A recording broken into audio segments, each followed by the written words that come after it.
왜군에게 잡힌 강항은 곧바로 우와지마 성에 있는 한 처형장으로 끌려온다. 간양록에 의하면 당시 왜군은 금방이라도 강항의 목을 벨 듯이 칼을 휘둘렀다고 한다. 그런데 처형되기 직전 강항은 극적으로 풀려난다. 実はカン先生は東堂高虎が大変尊敬しておりました金山出席時の僧会計和尚と大変懇意だったんですね。でその東堂高虎が尊敬している坊さんの懇意な人物だということで、万が一にも殺しちゃいかんぞという命令があったんじゃないかな。とにかく助けられまして、そして、カン先生はあとは賓客ですね、もうお客様扱いで食事をもらったり酒を振る舞ってもらったりして、そしてもう一度大勢帰っていくんです。 처형장까지 끌려갔던 강항은 이렇게 극적으로 살아난다. 일본은 왜 이렇게 강항에게 관대했던 것일까? 그 이면에는 강항 선생이 가지고 있는 학문과 어떤 덕망 이런 것들이 그 음으로 양으로 그 일본인에게 감화를 준 것이 아니냐 이렇게 추정해 봅니다. 당시 일본에서는 탈출하려던 조선 포로들은 아주 극형에 처했습니다. 이 간양록에 기록되어 있는 한 가지의 일화를 보면은 이 조선 포로 이엽은 다른 몇몇 조선 포로들과 함께 탈출을 하려다가 일본인들에게 잡히게 되자 차라리 잡히느니 죽는 것이 낫다며 스스로 목숨을 끊고 바다에 뛰어듭니다. 그러자 일본인들은 이 이엽의 시체를 물에서 건져 올려서 모든 사람들이 보는 앞에서 환괴의 형, 즉 수레바퀴에 팔다리를 매달아서 사지를 찢는 형에 처합니다. 그리고 같이 탈출하려던 다른 포로들도 목을 베어 처형을 합니다. 이렇게 조선 포로들에게 가혹했던 일본인들도 이 강항에 대해서만은 아주 관대했습니다. 그것은 그만큼 강항의 지식을 높이 평가했고 또 그의 지식을 전수받기 위해서 애를 썼다는 이야기가 됩니다. 그러나 당시 강항은 오직 고국으로 돌아가겠다는 일념밖에는 없었다고 합니다. 그래서 일본말도 배우지 않았다고 하는데, 자, 그런 강항이 어떻게 해서 일본인들에게 이 주작을 전해줄 수 있었을까요? 그것은 당시 교토에 있던 한 승려와의 운명적인 만남에서 비롯됩니다.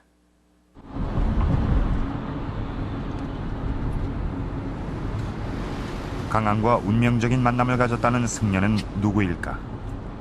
그를 찾기 위해 교토로 향했다. 수소문 끝에 400년 전 이곳 교토에서 강항과 인연을 맺었다는 승려의 후손을 만날 수 있었다.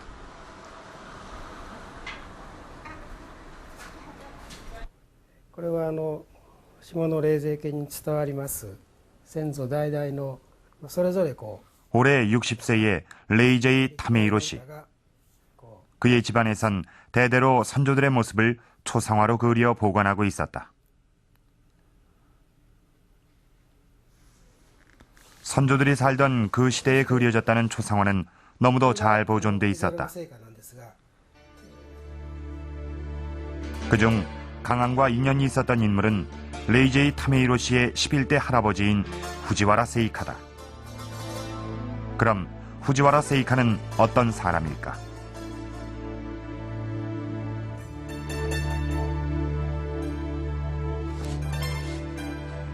레이제이 타메이로 씨는 후지와라 세이카의 유물 한 가지를 더 보여줬다.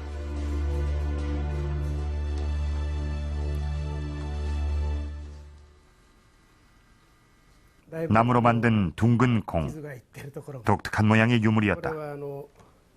先祖の藤原聖家が勉強をしている時に使った欅でできている枕でございます。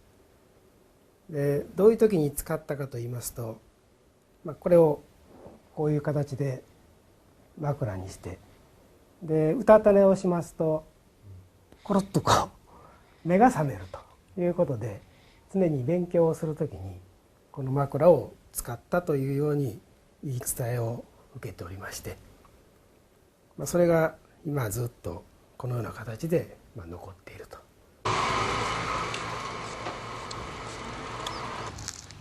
이렇듯 학문의 뜻이 깊었던 후지와라 세이카는 승려가 돼 쇼코쿠사에 들어간다.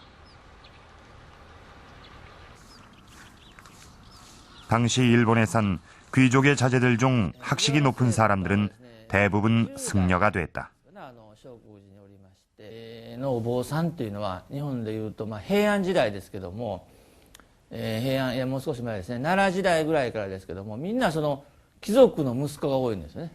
ですからほんまのお金持ちの息子がお坊さんになってる。その人たちだけがそのお経の本に接して勉強することができたと、そういう状況やったみたいですね。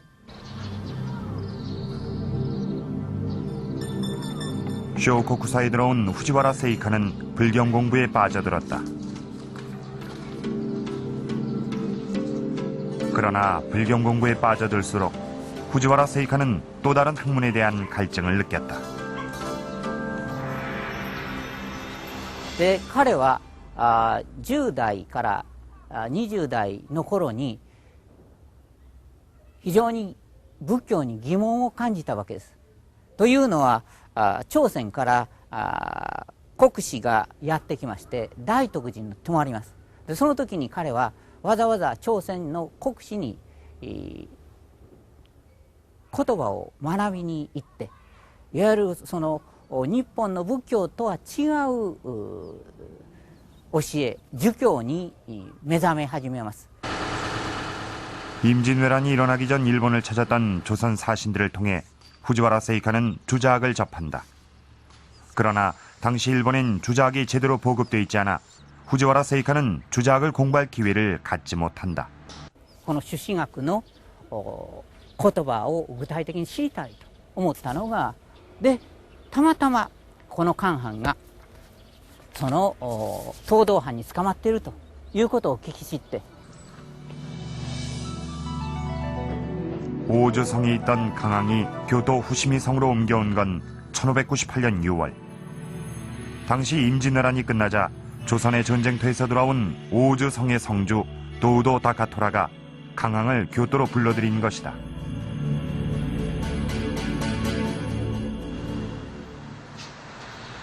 당시 도우도 다카토라가 살았던 집터. 지금은 유치원이 들어서 있는 이곳에서 강항은 그와 함께 살았던 것으로 추정된다. ここが桃山町泉と言いまして、東道藩が屋敷を構えていた場所と思われます。でここにおそらく韓藩が連れてこられた。で同時に赤松藩というのがこの近くにあって、でこの赤松藩は藤原製菓の出身地ですから、だからそういう点で藩主とこの東道藩の韓藩の話を聞いた。おそらく出会いはこの桃山町泉の辺りで行われたんじゃないかと思われます。 강항과 후지와라 세이카는 이곳에서 처음 만났다. 주자학을 공부하고자 했던 후지와라 세이카는 강항의 소식을 듣고 직접 강항을 찾아왔다. 그리고 강항을 스승으로 모시고 본격적으로 주자학을 공부한다.